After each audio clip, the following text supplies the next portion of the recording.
चलिए शुरू करें। कहाँ तक पहुंच गए थे लास्ट लेक्चर में?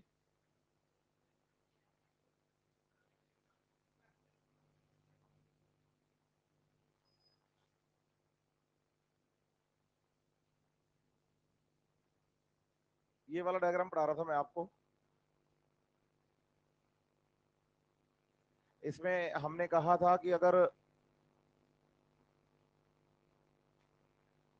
नॉन पोलर सब्सटेंस है कोई ए नाम का, उसकी अमाउंट बाहर की तरफ ज्यादा और अंदर की तरफ क्या है, कम है, तो वो सिंपल डिफ्यूजन से आ जाएगा। याद है या नहीं है? यस और नो? और ये सिंपल डिफ्यूजन एक पैसिव ट्रांसपोर्ट होगा, सही है। वहीं हमने कहा कि अगर कोई पोलर सब्सटेंस है और उसकी अमाउंट अंदर क्या बाहर क्या है, ज्यादा और अंदर क्या है, तो वो फिर जब अंदर आएगा तो प्रोटीन की हेल्प लेगा, सही है। तो ट्रांस मेम्ब्रेन प्रोटीन की हेल्प लेगा, और जिसमें ट्रांस मेम्ब्रेन प्रोटीन की हेल्प लगती है वो फैसिलिटेटेड डिफ्यूजन होता है, सही है बात या नहीं? और याद रखेंगे कि जब हम फैसिलिटेटेड डिफ्यूजन की बात करेंगे तो बताएंगे कि फैसिलिटेटेड डिफ्यूजन जो है वो एक पैसिव ट्रांसपोर्ट है। यस और नो?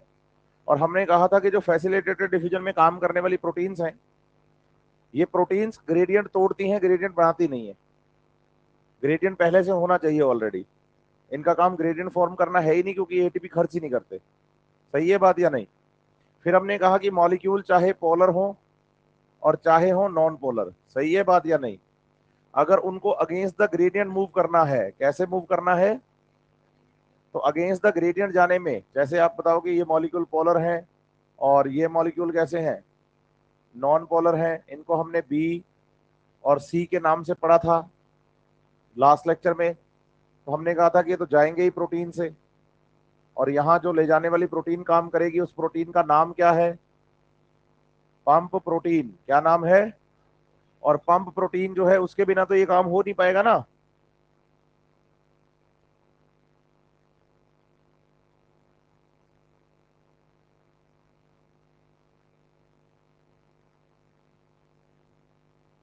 एक मिनट बच्चे, तो दूर में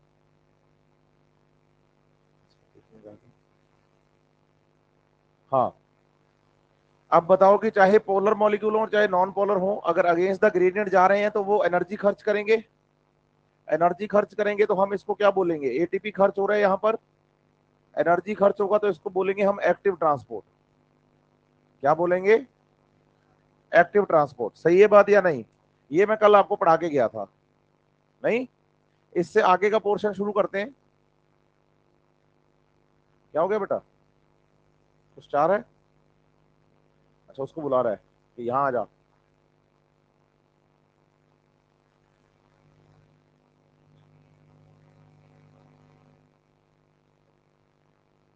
चलो, अब इससे आगे शुरू करते हैं। एनसीईआरटी पेज नंबर 178 खोलो। मैंने कहा था comparison between the different type of transport पढ़ाऊंगा मैं आपको। यहाँ एक टेबल दी गई है। क्या दी गई है? टेबल में आपको पहले ऑप्शन मतलब कॉलम में तो प्रॉपर्टीज पढ़ाई है, दूसरे में सिंपल डिफिजन, तीसरे में फैसिलिटेटर और चौथे में एक्टिव ट्रांसपोर्ट। तो पहली प्रॉपर्टी क्या है? तो आप बताओ कि required the special membrane protein. Simple diffusion में काम नहीं आती प्रोटीन्स, लेकिन एक्टिव ट्रांसपोर्ट और फैसिलिटेटेड डिफिजन में प्रोटीन्स काम आती हैं, transmembrane proteins. Facilitated diffusion के लिए वो एनर्जी कंज्यूम नहीं करती है, लेकिन एक्टिव ट्रांसपोर्ट में एनर्जी कंजप्शन होता है, सही है बात या नहीं? यस और नो? तो इसमें आंसर आएगा नो, यस और यस, है ना। सेकंड प्रॉपर्टी देखो क्या है, हाईली सेलेक्टिव। आपको मैं एक बात क्लियर कर दूं कि जो सेल मेम्ब्रेन होती है, जैसे मैंने कहा कि भाई ये एक सेल मेम्ब्रेन है, ये क्या है? एक सेल मेम्ब्रेन। आपको याद करना है कि जो सेल मेम्ब्रेन होती हैं वो सेलेक्टिवली परमिएबल होती हैं। कैसी होती हैं? Selectively permeable. सेलेक्टिवली परमिएबल होने का रीजन क्या होता है कि जब हम सेल मेम्ब्रेन की स्ट्रक्चर पढ़ते हैं, पेज नंबर 131 देखो आप, 131 नंबर पेज है एनसीईआरटी का। 131 नंबर पेज पर सेल मेम्ब्रेन का डायग्राम है नीचे। आप बताइए, कल भी मैंने आपको बताई थी ये बात कि सेल मेम्ब्रेन फॉस्फोलिपिड बाइलेयर होती है, और उस फॉस्फोलिपिड बाइलेयर में बीच बीच में प्रोटीन्स लगे रहते हैं। हाँ या ना? इन प्रोटीन्स की वजह से आप बताएंगे कि ये जो मेम्ब्रेन है ये सिलेक्टिवली परमिएबल हो जाती है। कैसी हो जाती है? प्रोटीन्स की वजह से मेम्ब्रेन कैसी हो गई है? सेलेक्टिवली परमिएबल हो गई है। किसकी वजह से? मेम्ब्रेन में पाए जाने वाले प्रोटीन्स की वजह से। आप बताइए, प्रोटीन्स वो सब्सटेंस होते हैं जो ये डिसाइड करते हैं कि कौन सा सब्सटेंस मेम्ब्रेन से निकलेगा और कौन सा नहीं निकलेगा। जैसे फॉर एग्जांपल मैं आपको बताऊं कि यहाँ मॉलिक्यूल है मेरे पास A B C D E F G H करके, ऐसे अलग अलग। सही है बात या नहीं? लेकिन क्या हर एक मॉलिक्यूल मेम्ब्रेन को क्रॉस कर सकता है? बोलो, ऐसा जरूरी नहीं है। जैसे यहां से ए निकल सकता है, सी निकल सकता है, डी निकल सकता है, ई निकल सकता है, जी निकल सकता है। इसका मतलब बी के लिए, ई इसके एफ के लिए और एच के लिए मेम्ब्रेन परमिएबल, लेकिन ए के लिए, सी के लिए, ई के लिए, डी के लिए और जी के लिए मेम्ब्रेन क्या हुई? परमिएबल हुई। इसका मतलब सारे मॉलिक्यूल तो मेम्ब्रेन को क्रॉस नहीं कर रहे ना। तो आप बताइए कि मेम्ब्रेन सिलेक्टिवली परमिएबल होती है। वही मॉलिक्यूल्स निकल पाते हैं जिनके लिए मेम्ब्रेन में प्रोटीन्स प्रेजेंट होती हैं। आज के बाद याद कर लो कि proteins are specific for their substrate. बोलो ऐसे। मतलब जो प्रोटीन एक सबस्ट्रेट के लिए काम आती है वो दूसरे सबस्ट्रेट के लिए काम। तो proteins are specific for the, proteins are specific for the substrate. तो इसमें एक बात दिमाग में डाल लो आप कि अगर ये सबस्ट्रेट के लिए स्पेसिफिक है तो केवल वही सबस्ट्रेट्स क्रॉस कर सकते हैं जिनके लिए प्रोटीन्स प्रेजेंट है। तो आप बताओ सिलेक्शन का क्राइटेरिया किसके पास है? सिंपल डिफ्यूजन के पास या फैसिलिटेटर और एक्टिव ट्रांसपोर्ट के पास? एग्जैक्टली, सिंपल डिफ्यूजन के पास सिलेक्शन का क्राइटेरिया क्यों नहीं है? क्योंकि इसमें प्रोटीन्स काम। तो आप बताइए, जिन ट्रांसपोर्ट्स में प्रोटीन वर्क करती हैं, क्या बोलेंगे आप? जिन ट्रांसपोर्ट्स में, उन्हीं में ही होता है क्या? Selective nature. क्या होता है? क्योंकि मेम्ब्रेन का सिलेक्टिव नेचर किसकी वजह से है? तो आप बताइए, selectively permeable due to transmembrane proteins. ऐसे बोलो। क्योंकि ट्रांस मेम्ब्रेन प्रोटीन ही वो प्रोटीन होती हैं जो कि आर पार ले जाती हैं किसको? सबस्टांस को। किसके? मेम्ब्रेन के। बच्चा कहता है सर आपने ट्रांस मेम्ब्रेन प्रोटीन तो केवल फैसिलिटेटेड डिवीजन में लिखी है। आप बताओ, पंप प्रोटीन भी तो एक ट्रांस मेम्ब्रेन प्रोटीन है। ट्रांस मेम्ब्रेन प्रोटीन का मतलब ही यही होता है कि वो मेम्ब्रेन के आर पार सब्सटेंसेस को ले जाए। समझ रहे मेरी बात या नहीं? ऐसी प्रोटीन जो पूरी मेम्ब्रेन की मोटाई में फैली रहती है उनको ट्रांस मेम्ब्रेन प्रोटीन्स कहा जाता है। क्या कहा जाता है? तो ये बताइए कि transmembrane protein pump protein भी है और फैसिलिटेटेड डिफिजन में काम करने वाली प्रोटीन्स भी है। क्योंकि फैसिलिटेटेड डिफिजन में काम करने वाली प्रोटीन अलग अलग टाइप की होती हैं, जैसे कि चैनल, जैसे कि टनल। समझ रहे हैं मेरी बात या नहीं? अगर सिंगल प्रोटीन है और उसमें से मॉलिक्यूल निकल रहा है तो चैनल बोलते हैं। और अगर दो या दो से ज्यादा प्रोटीन पैरेलली अरेंज हुई हैं और बीच में क्या बन गया है? एक पोर, तो फिर उसको बोलते हैं चैनल। क्या बोलते हैं?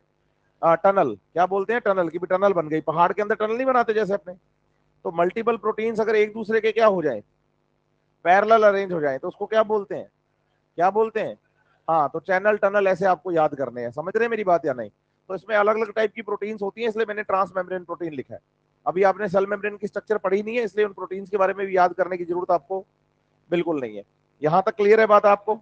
अगली प्रॉपर्टी पढ़ो, नेक्स्ट क्या है? ट्रांसपोर्ट सैचुरेशन की बात है यहां पर। आप बताइए कि इसी मेम्ब्रेन का एग्जांपल लेते हैं। मान लीजिए हमारे पास ये मेम्ब्रेन है, यही वाली सेम टू सेम। सही है? क्या ये सेल मेम्ब्रेन ए नाम के मॉलिक्यूल के लिए परमेबल है?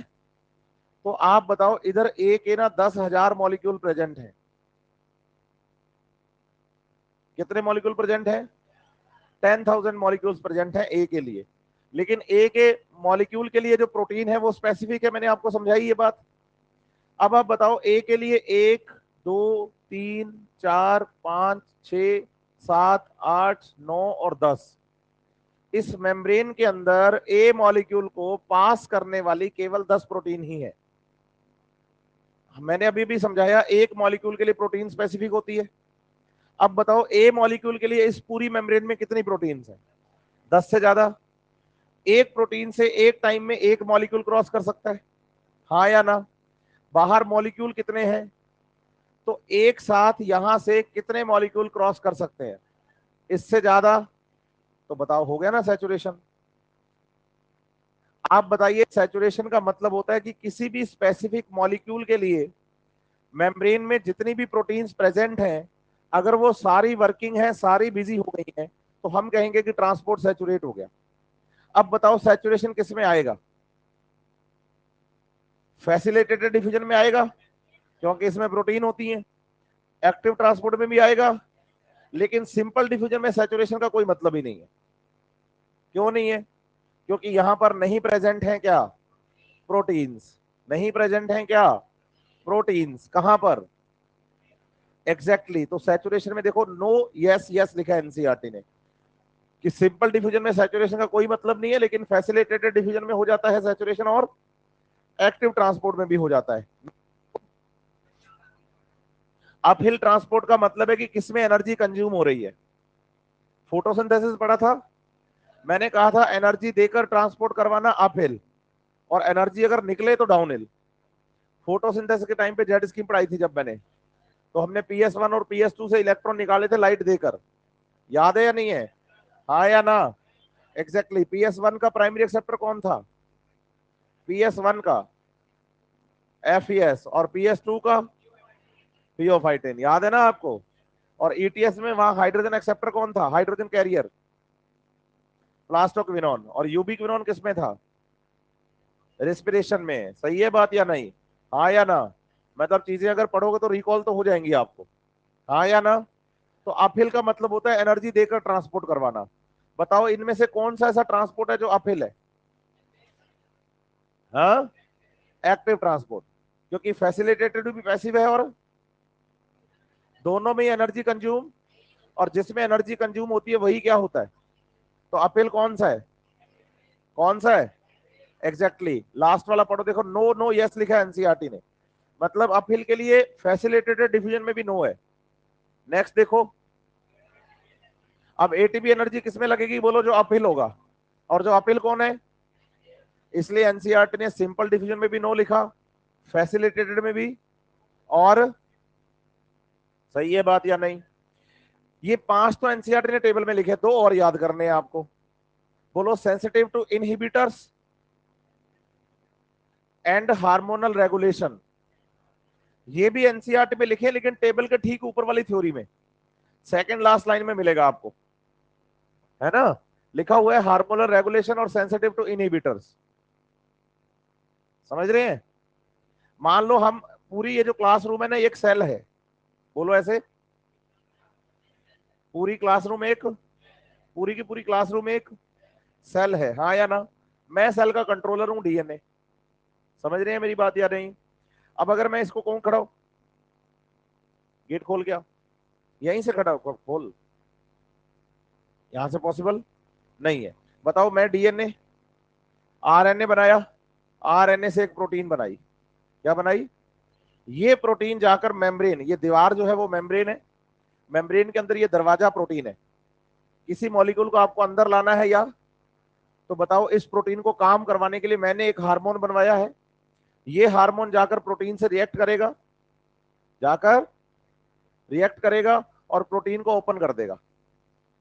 अब जैसे ही प्रोटीन क्या हुई, तो मटेरियल्स का ट्रांसपोर्ट शुरू हो गया। तो मुझे बताइए कि हम कंट्रोल किसको कर सकते हैं हार्मोन्स के द्वारा? जिसमें प्रोटीन काम करती हो। आप सोचो अगर ये लकड़ी का दरवाजा होता ही नहीं, हाँ या ना, तो आप किसको कंट्रोल करते? ये तो हमेशा ही ओपन रहता, ये तो हमेशा ही ओपन रहता, या नहीं रहता? तो वही बोलना चाह रहा हूं, अगर प्रोटीन काम कर रहे हैं तो हार्मोन्स के द्वारा रेगुलेशन करवाया जा सकता है। हाँ या ना? यस और नो? अब हमें इसको बंद करवाने की जरूरत है। तो आप बैठे, खुला रहने दे बेटा इसको। हाँ बैठ जा, बैठ जा, कोई बात नहीं, तो बैठ जा, हो जाने दे बंद। अब हमें इसको, इस प्रोटीन को बंद करवाना है कि भाई कोई अंदर ना आ जाए। मैंने फिर से डीएनए से आरएनए बनाया, मैं डीएनए हूं, और इस बार मैंने फिर से एक प्रोटीन बनाया, जैसे माही है। खड़ी हो बेटा, इसको बंद कर दे, और बंद करके वहां बंद करके खड़ी हो जा, कि बाहर से कोई आना भी चाहे तो आ ना पाए। ये इनहिबिटर है, ये प्रमोटर था, ये हार्मोनल रेगुलेशन हुआ, और ये क्या हुआ? इनहिबिटर। आप सोचो अगर यहां प्रोटीन होती ही नहीं, मतलब ये लकड़ी का दरवाजा, तो आप क्या खोलते क्या बंद करते? समझ रहे हैं मेरी बात या नहीं? इसका मतलब हार्मोनल रेगुलेशन और इनहिबिटर्स के लिए सेंसिटिव वही ट्रांसपोर्ट्स होते हैं जिनमें क्या काम करती हैं, और दोनों में से प्रोटीन किसमें काम करती हैं? एक्टिव ट्रांसपोर्ट में। और तो बताओ हार्मोनल रेगुलेशन किसका हो सकता है, और बताओ किसका फैसिलिटेटेड डिफ्यूजन में या इनहिबिटर के लिए सेंसिटिव हो सकता है? फैसिलिटेटेड डिफ्यूजन और एक्टिव ट्रांसपोर्ट दोनों। सिंपल डिफ्यूजन का कोई मतलब नहीं है। बैठ बेटा, आपने एक लाइन नोटिस करो, मैं आपको समझाऊं। इस पूरी टेबल में सिंपल डिफ्यूजन में सारी बातें नो है। पूछो क्यों? क्योंकि जितनी भी प्रॉपर्टीज हमने लिखी, required the special membrane protein, transport saturation, uphill transport, highly saturate, ATP use, sensitive to inhibitor, है ना, हार्मोनल रेगुलेशन, बोलो दीज ऑल प्रॉपर्टीज आर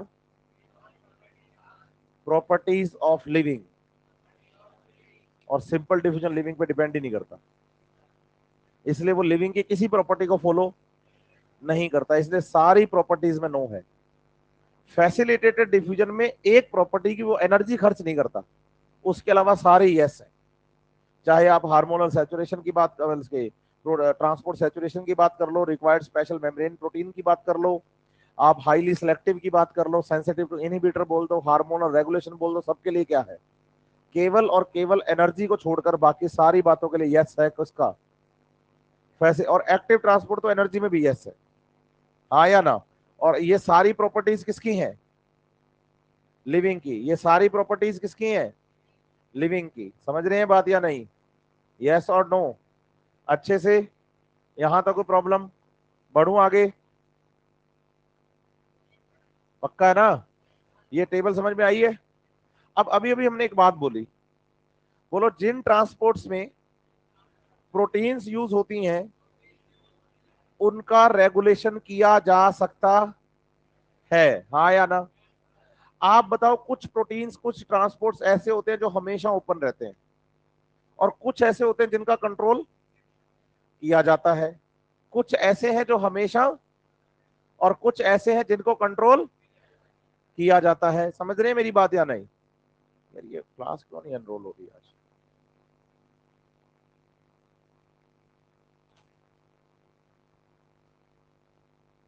उनसे बोलो कि ऑनलाइन वाली क्लास क्यों नहीं चल रही? ऑनलाइन वाली क्लास क्यों नहीं चल रही? पूछो उनसे, बुलाओ उनको। ये समझ पाए ना बात आप? इसमें अब एक बात समझो कि कुछ चैनल ऐसे हैं बोलो जो हमेशा क्या रहते हैं, और कुछ ऐसे हैं जो जरूरत पड़ने पर खुलते हैं, और मतलब कुछ का कंट्रोल किया जाता है और कुछ का कंट्रोल। आप पेज नंबर 177 पे आओ, पीछे सेकंड पैराग्राफ है, समझ रहे हैं? पढ़ना शुरू करो कि प्रोटीन्स फॉर्म चैनल्स, सही है। फिर लिखा उसने क्या? Some channels are always and other some are, समझ रहे हैं, कैन बी कंट्रोल्ड। मतलब कुछ ऐसे हैं जो हमेशा क्या रहते हैं, ओपन ही रहते हैं कि भाई इनको तो काम करना ही करना है, और कुछ ऐसे हैं जिनको क्या किया जा सकता है, कंट्रोल किया जा सकता है।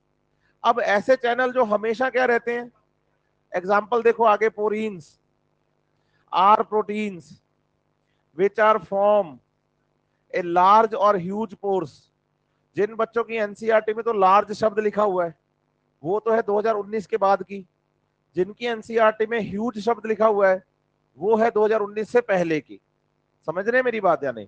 तो इसलिए बोल रहा हूं कि proteins which are form large और huge pores in the outer membrane of plastids mitochondria. देखो प्लास्टिड में फोटोसिंथेसिस पढ़ते हैं हम, क्लोरोप्लास्ट पढ़ा था ना हमने, और हमने कहा कि क्लोरोप्लास्ट एक डबल मेम्ब्रेन बाउंड स्ट्रक्चर है, याद है आपको या नहीं?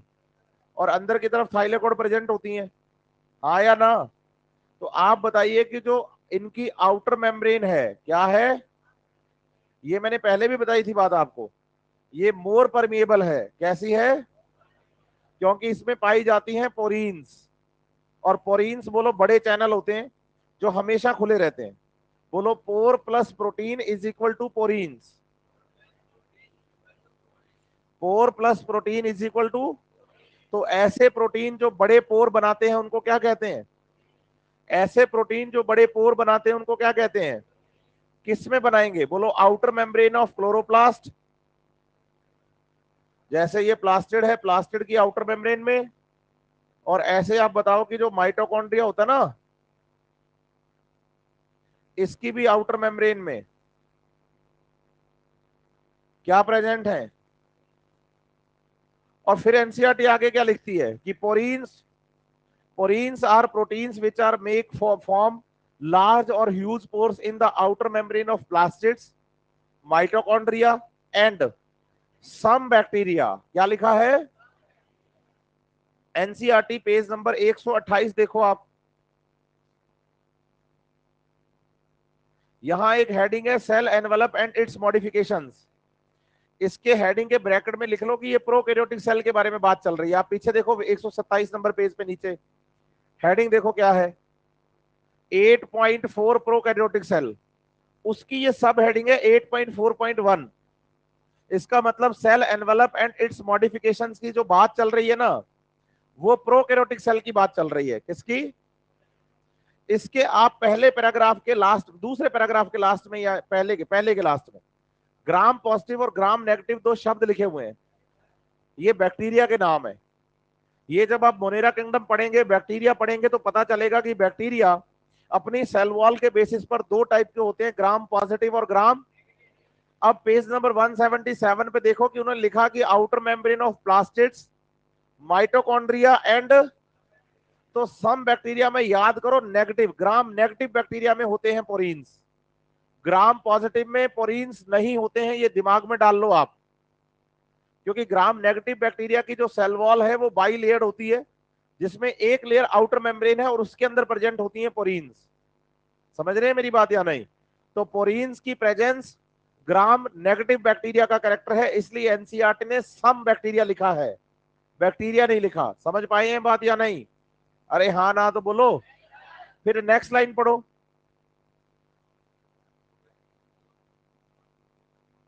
इसका मतलब ये हो गया है कि जो पोरीन है, पोरीन बड़े साइज के क्या बना रहे हैं, तो इनमें से छोटे साइज के मॉलिक्यूल्स निकल जाते हैं, aligning the molecule up to the size of protein.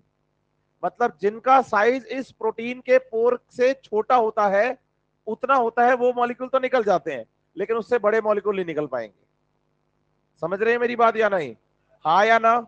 अच्छे से मैं क्या कहना चाह रहा हूं आपको बात समझ में आई है? अरे हाँ ना तो बोलो, बढ़ू आगे।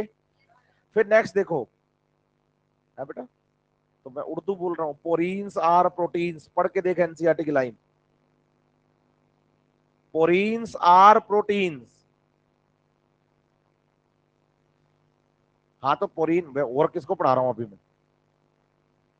तो मैं कह रहा हूं कि पोरीन प्रोटीन इतना बड़ा पोर बना रही है, तो इसका मतलब इसमें से मॉलिक्यूल कौन सा निकलेगा, जो इससे बड़ा होगा या इससे छोटा होगा? तो up to the size of the protein लिखा ना एनसीईआरटी ने। मैं बोल रहा हूं कि जिसका साइज इससे क्या होगा, वो निकल जाएंगे।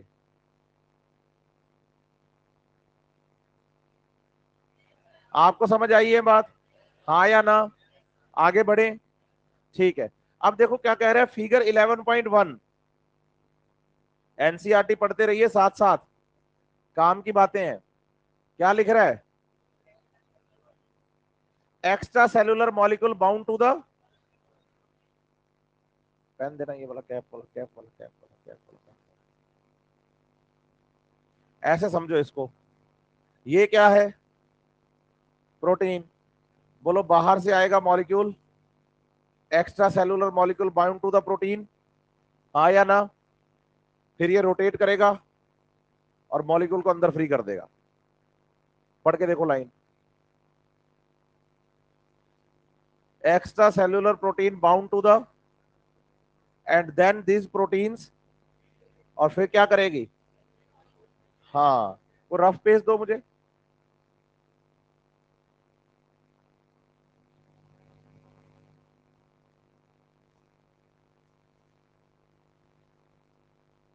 बस ये दे देगा, छोड़ दो बस, कोई नहीं, दे ही दिया।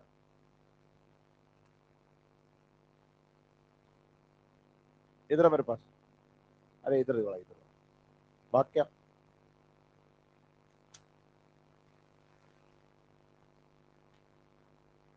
इसको पकड़ा ऐसे, ये तो दिखा बच्चों को, ऊपर का कैमरा में भी दिख जाए, और ऊपर ऐसे। बोलो ये मेम्ब्रेन है, क्या है ये? सही है। इसमें ये प्रोटीन है, बाहर से मॉलिक्यूल जुड़ गया, जुड़ गया तो करेंगे क्या इसको? तो देखो रोटेट कर रहे हैं ना, ये रोटेट करोगे तो मेम्ब्रेन भी रोटेट कर दी तुमने। तो ये वाला रोटेशन याद नहीं करना, बच्चा एनसीईआरटी की लाइनें पढ़ के ये वाला रोटेशन याद कर लेता है। अगर ऐसे रोटेट करोगे तो मेम्ब्रेन को ही बर्बाद कर दोगे।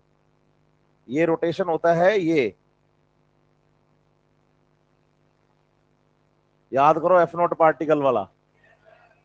प्रोटीन अपने एक्सिस पर रोटेट करती है, और प्रोटीन मॉलिक्यूल, जो मॉलिक्यूल निकल रहे हैं वो इसके अंदर से निकल रहे हैं। डायग्राम देखो, एनसीईआरटी कह रही है कि फिगर 11.1 शो, उसमें देखो ये मेम्ब्रेन बनाई है एनसीईआरटी ने और ये प्रोटीन बनाया, ऐसे बनाया नहीं बनाया, और बाहर से एक मॉलिक्यूल को इधर जोड़ा ना इस पे, तो एरो अंदर से दिखाया देखो आप। अगर प्रोटीन ये वाला रोटेशन कर रही होती ना, तो फिर वो ऐसे एरो दिखाता यहां से कि यूं घूम गई प्रोटीन, यूं नहीं घूम गई, प्रोटीन अपने एक्सिस पे रोटेट कर रही है। पहले तो ये याद कर लो। समझ रहे हैं मेरी बात या नहीं? दूसरी बात क्या समझनी है, एग्जाम्पल क्या दिया है?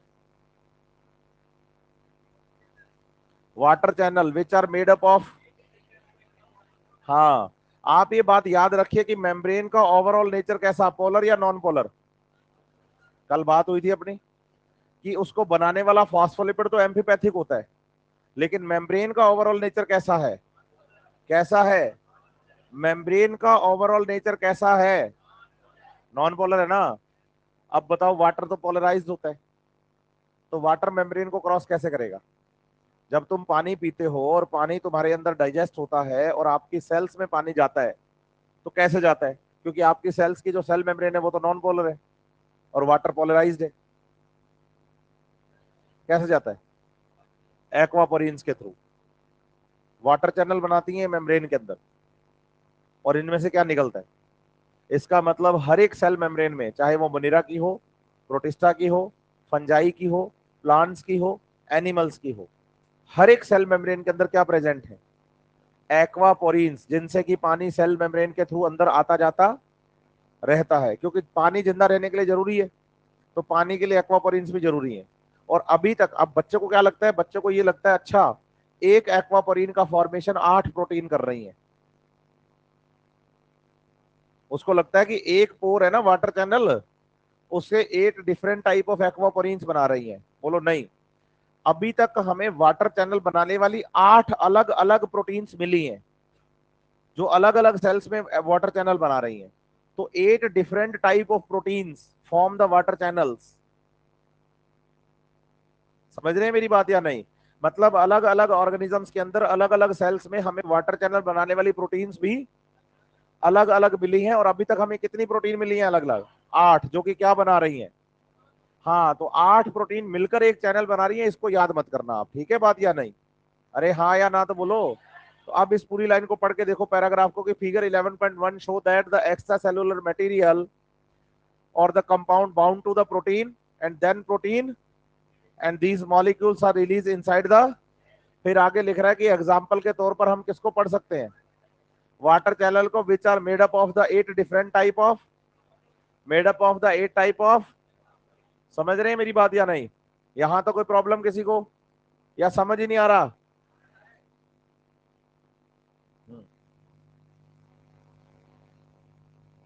अंदर से प्रोटीन के एरो देख, अंदर से दिखा रहा हूं ना मैं।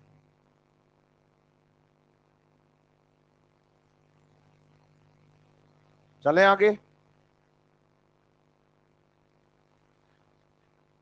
एनर्जी जब लगेगी तो ग्रेडियंट से लगेगी ना यार, तू भूल गया? कल मैंने समझाई ये बात कि एक तरफ मॉलिक्यूल्स की कंसंट्रेशन ज्यादा, एक तरफ मॉलिक्यूल्स की कंसंट्रेशन, तो जब मॉलिक्यूल यहां से मूव करना शुरू करेगा, हाँ या ना, तो बोलो मीडियम पर क्या लगाएगा? उसी प्रेशर से वो रोटेट करेगा। तो सोच एफ नोट पार्टिकल कैसे घूमता है। एक तरफ H प्लस क्या होते हैं, एक तरफ H प्लस क्या होते हैं, तो जब H प्लस एफ नोट्स में से निकलते हैं तो उस पर क्या लगाते हैं, और उस प्रेशर से वो क्या होता है?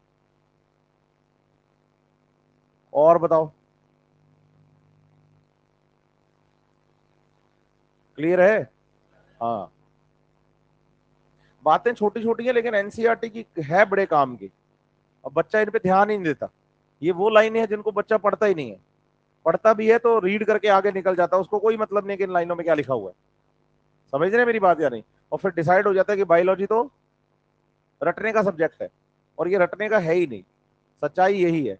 लेकिन हमने इसको बना दिया है ऐसा। आसान है कंपैरेटिवली, फिजिक्स और केमिस्ट्री से कंपेयर करोगे तो बायोलॉजी आसान है, लेकिन लेंथी ज्यादा है। इसमें टर्मिनोलॉजी, बातों को समझने का तरीका, और एनसीईआरटी एक लाइनों में एक लाइन के अंदर 10 लाइनें लिख देती है। समझ रहे हैं मेरी बात या नहीं?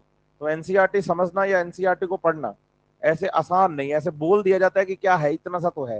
और मैं कहता हूं इतना सा पैराग्राफ पढ़ाने के लिए इतना सारा पढ़ना पड़ता है। नहीं समझ रहे आप मेरी बात? तो उस पर काम करना है अपने को। बेसिकली आप प्योर एनसीईआरटी पढ़िए और सिलेक्शन पाइए। नहीं समझ रहे आप मेरी बात? हाँ, तो ये इस बात को दिमाग से निकाल दीजिए। अभी हाल फिलहाल बच्चों के दिमाग में ये चल रहा है कि सर मेरे ना 380 नंबर है, मेरे 400 नंबर है, मैं उस बैच में एडमिशन ले लेता हूं जहां बायोलॉजी के केवल मेन मेन टॉपिक पढ़ाए जाएंगे। समझ रहे हो मेरी बात या नहीं? तो आप बताओ कि जिसके बच्चे के नंबर ही 380 या 400 है, तो बायोलॉजी का अकेले का पेपर 360 का होता है। नहीं समझ रहे आप मेरी बात? हाँ, तो आप नहीं कर पाएंगे। आप ईमानदारी से पूरा सब सिलेबस पढ़िए, पूरा सिलेबस रिवाइज करिए, वो ज्यादा काम का है आपके, और जल्दी सिलेक्ट हो जाएंगे। ठीक है बात? हाँ या ना? बिल्कुल। तो कल इवनिंग में भी आया था ना, तो दोनों टाइम कैसे घूमता है? तो फिर इवनिंग में क्यों आया था कल? नाम क्या है तेरा?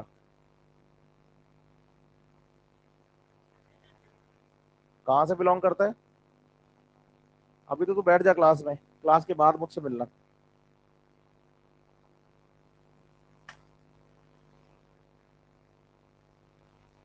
चलो।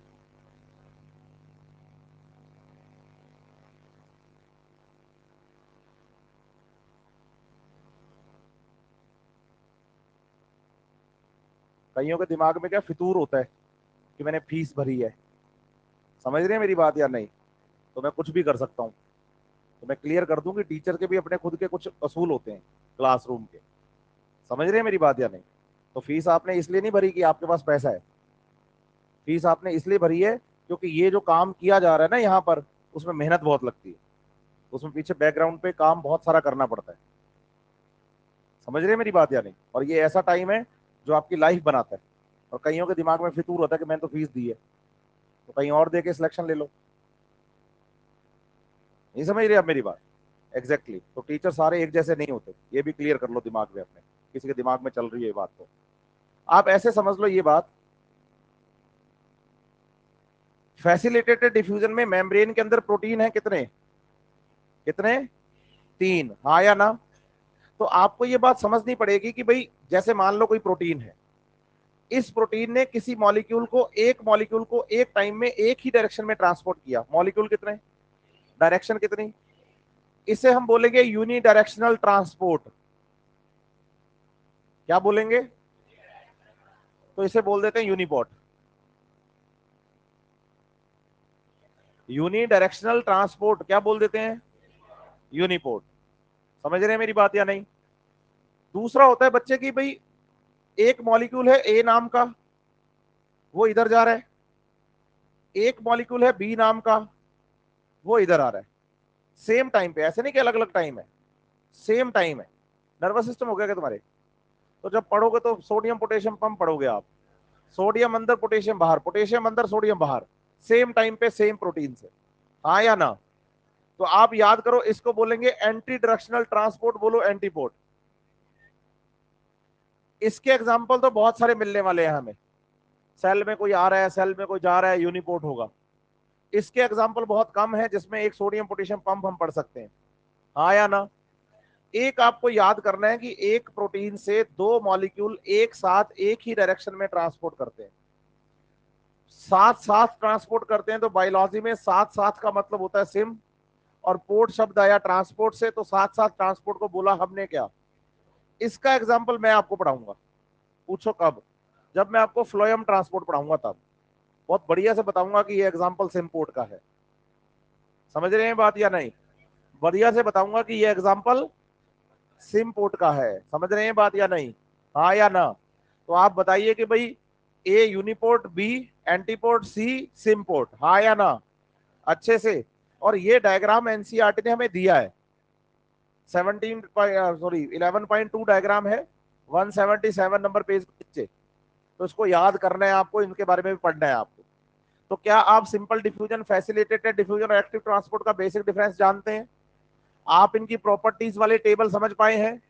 आप फैसिलिटेटेड डिफ्यूजन की लाइनें समझ पाए हैं? और एंटीपोर्ट, यूनिपोर्ट और सिमपोर्ट का आपको मतलब पता है? तो चलिए फिर आगे बढ़ते हैं। हाँ, अरे उसमें से एनर्जी तो केवल पोटेशियम ही खर्च करता है ना, सॉरी सोडियम ही खर्च करता है ना। पोटेशियम तो फैसिलिटेटेड डिफ्यूजन से जाता है ग्रेडियंट सेट होने पर। एक आयन एनर्जी खर्च करता है और वो ग्रेडियंट बिगाड़ता है, दूसरा उसको बैलेंस करने के लिए आता है पोटेशियम। पोटेशियम थोड़ी एनर्जी खर्च कर रहा है। पोटेशियम तो फैसिलिटेटेड डिफ्यूजन का एग्जांपल ही हुआ ना। पढ़ा है तूने? नहीं पढ़ा? सोडियम पोटेशियम पंप, क्या दोनों ही एटीपी खर्च करते हैं? कौन खर्च करता है? सोडियम खर्च करता है। पोटेशियम तो उसका आयन बैलेंस करने के लिए आता है, कि सोडियम ने जितना पॉजिटिव चार्ज बिगाड़ा है उसको बैलेंस कौन कर देता है? पोटेशियम। क्योंकि पोटेशियम और Cl माइनस, ऐसे बोलो, चल गया क्या? कैसे चला?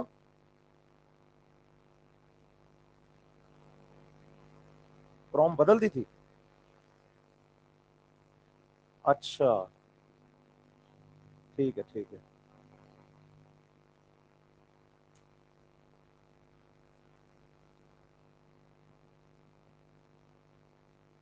ठीक है, एक मिनट रुको।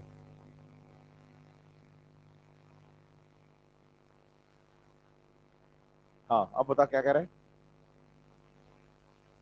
हाँ, तो सोडियम पोटेशियम पंप बोल रहे हैं तो एक्टिव का ही एग्जांपल है। लेकिन मैं कह रहा हूं कि सोडियम तो एनर्जी लगा रहा है, पोटेशियम नहीं लगा रहा, तो पोटेशियम का क्या हो रहा है? Exactly exactly। आप ये बात याद रखिए कि देखो, प्लांट बॉडी में वैसे भी सोडियम पोटेशियम पंप होते ही नहीं।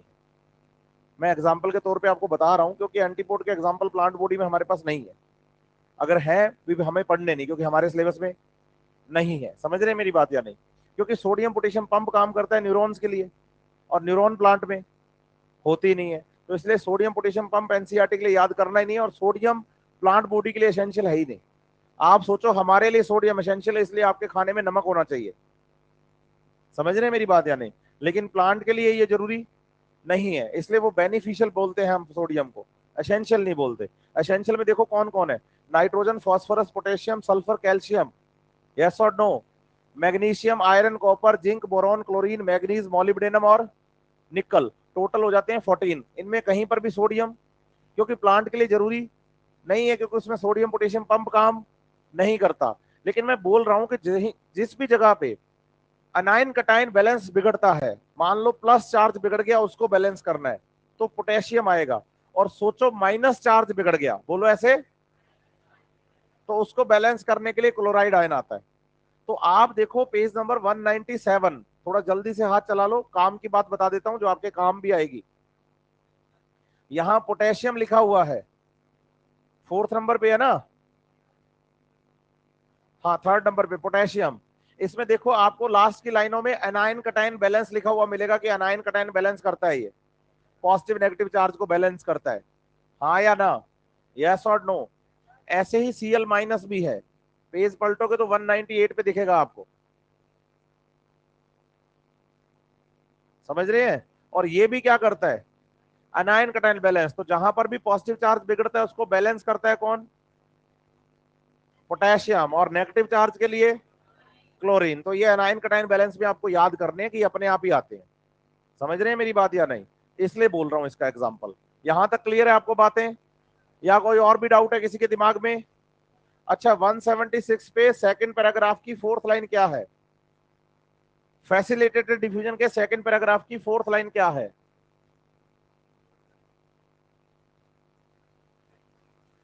ये कह रहा है कि ट्रांसपोर्ट सैचुरेशन की बात। वो कह रहा है कि ट्रांसपोर्ट जो होता है वो मैक्सिमम हो जाता है कब? जब ट्रांसपोर्ट में काम आने वाली सारी प्रोटीन्स क्या हो रही हो, यस और नो? तो ये लास्ट लाइन जो है, ये पिकाचू नाम का बच्चा है एक, हाँ, उसका डाउट है ये। वो कह रहे हैं कि सर फैसिलिटेटेड डिफ्यूजन में सेकंड पैराग्राफ की फोर्थ लाइन का क्या मतलब है।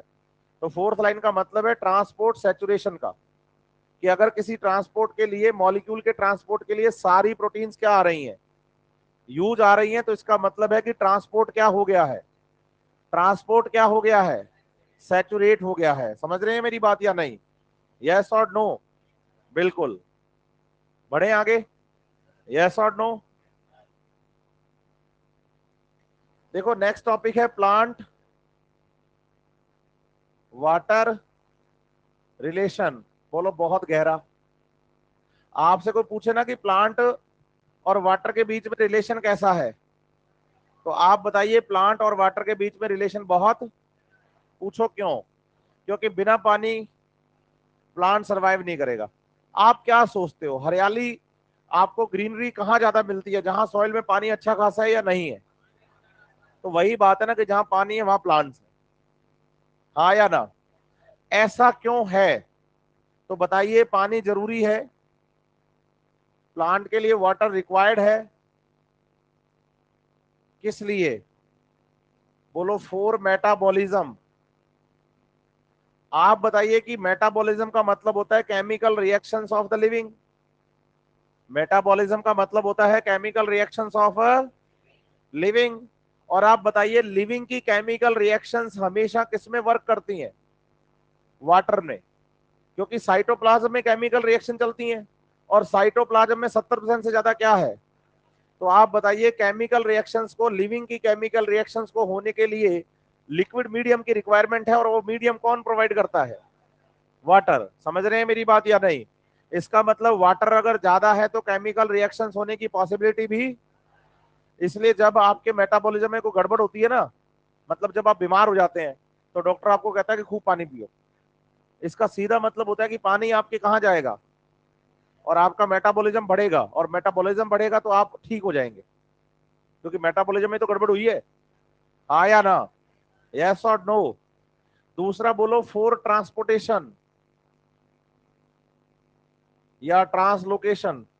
याद करो मैंने कहा था इंट्रोडक्शन में कि long distance transport not possible without water. अगर आप जाइलम से ट्रांसपोर्ट करवाना चाहते हैं तो भी पानी चाहिए, फ्लोयम से ट्रांसपोर्ट करवाना चाहते हैं तो भी पानी चाहिए। तो long distance transport not possible without, long distance transport not possible without water. सही है बात? यस और नो? बिल्कुल। आपको एक बात समझनी पड़ेगी, एनसीईआरटी ने एग्जांपल लिया है एक तो वाटरमेलन का और एक हर्बेसियस प्लांट का, एक हर्ब का। समझ रहे हैं मेरी बात या नहीं? दो एग्जांपल एनसीईआरटी ने यहां लिए, एक तो किसका है और दूसरा, उन्होंने कहा कि एक वाटरमेलन में 90% तक पानी होता है। वाटरमेलन में 90%, अप्रोक्सीमेटली 90% तक वाटर है। एनसीईआरटी ने 92% मेंशन किया हुआ है यहां पर। हाँ या ना? इसका मतलब ये है कि उसमें बाकी चीजें तो सारी 8-10% ही है। हाँ या ना? तो यहां आप बताओ कि एक वाटरमेलन के लिए पानी कितना इंपॉर्टेंट है, वो आपको यहां से पता चलता है कि अप टू 92% तक उसमें क्या मिलेगा। और गर्मियों में कहते हैं कि वाटरमेलन खाओ, पानी की कमी नहीं आएगी। अपने आप ही नहीं आएगी, क्योंकि वाटरमेलन में पानी खूब है। हाँ या ना? दूसरा, एनसीईआरटी कह रही है कि हर्ब प्लांट की अगर हम बात करते हैं तो उसके फ्रेश वेट की बात करें और ड्राई वेट की बात करें, तो क्या आपको इन दोनों का डिफरेंस पता है क्या होता है? बोलो water plus organic matter plus inorganic matter को क्या बोलते हैं? क्या बोलते हैं?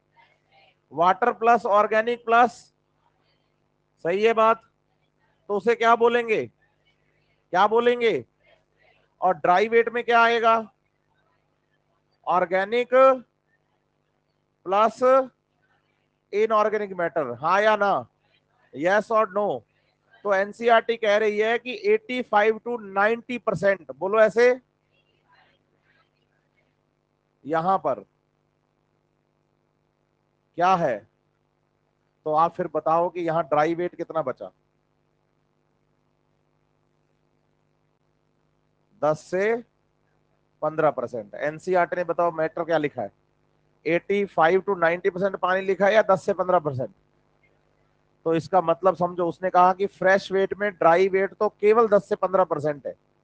इसका मतलब पानी कितने परसेंट है? अब एग्जाम में क्वेश्चन आया कि plant, herbaceous plant have 10 to 15% water. अब बच्चे को क्या है कि 10 to 15% याद है कि एनसीईआरटी में लिखा हुआ है, हाँ या ना? लेकिन अब लिखा हुआ किसको ये नहीं पता उसको। और एनसीईआरटी में एग्जामिनर ने आपको कंफ्यूज करने के लिए सिली मिस्टेक करवा दी कि एक हर्बेसियस प्लांट में 10 से 15% पानी होता है। आप बोलो गलत बात। एक हर्बेसियस प्लांट में 10 से 15% ड्राई वेट होता है, बाकी बचा सब पानी है 85 to 90%। हर्बेसियस प्लांट जो छोटे प्लांट होते हैं, हाँ या ना? आपने कभी पालक खाया? पालक, पालक के पत्तों को मैश करके देखो, पानी निकलता है। तो वही तो बात है, वही बोलना चाह रहा हूं मैं, हाँ या ना? क्योंकि उनमें पानी क्या है और ड्राई वेट, एग्जैक्टली समझ रहे हैं मेरी बात? यही एनसीईआरटी कहना चाह रही है कि प्लांट के लिए पानी इतना इंपॉर्टेंट है कि हर्बेसियस प्लांट में 85 से 90% वाटर है और 10 से 15% उसका ड्राई वेट है। समझ रहे हैं बात या नहीं? दूसरी बात ये समझनी है कि हम बोलते हैं ना ड्राई सीड, क्या बोलते हैं? अब ड्राई सीड को हमने ड्राई बोला तो हम याद कर लेते हैं कि ड्राई सीड में पानी नहीं है। क्या नहीं है? जो कि बिल्कुल गलत बात है। बोलो, ड्राई सीड में वाटर तो, लेकिन निग्लिजिबल होता है, एब्सेंट नहीं होता। पूछो क्यों? बोलो, सीड में प्रेजेंट है एम्ब्रियो, और एम्ब्रियो की सेल्स कैसी हैं? लिविंग है, हाँ या ना? अगर एम्ब्रियो की सेल्स लिविंग है तो क्या बिना पानी के लिविंग है?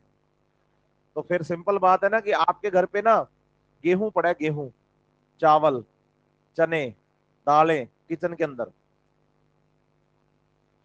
ये सब क्या है? सीड है। क्या है? आप बोलते हो ये सूखे हुए हैं, लेकिन ये बात ठीक है कि वो सूखे हुए हैं क्योंकि उनका most of the portion dry है। लेकिन उस सीड के अंदर पाया जाने वाला एम्ब्रियो, जिसमें कि जर्मिनेशन की एबिलिटी है, भाई जो तू हाथ खड़े कर रहा था दोस्त के लिए, तो दिख रहा है मैं क्या कर रहा हूं? बंद आंखों से पढ़ रहा है, आंखें दर्द कर रही थी। अभी तो दिन की शुरुआत ही हुई है, रात को मोबाइल कम चलाया कर, तो दर्द होना बंद हो जाएंगी।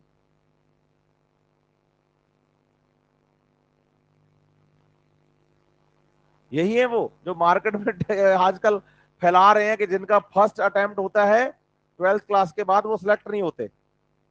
आजकल बहुत चल रहा है ये हॉस्टल्स के अंदर। उससे पूछते हैं कि कौन सा रिपीट है, कहते हैं फर्स्ट रिपीट है। 12th में लिया था, एक बार पेपर दिया था, उसके बाद पहला रिपीट है मेरा। तो कहते पहली बार में तो होता ही नहीं। हाँ, पहली बार में सिलेक्शन नहीं होता, फर्स्ट रिपीट में नहीं होता, 2-3 रिपीट लेने पड़ते हैं सिलेक्शन के लिए 12वीं के बाद। समझ रहे हैं मेरी बात या नहीं?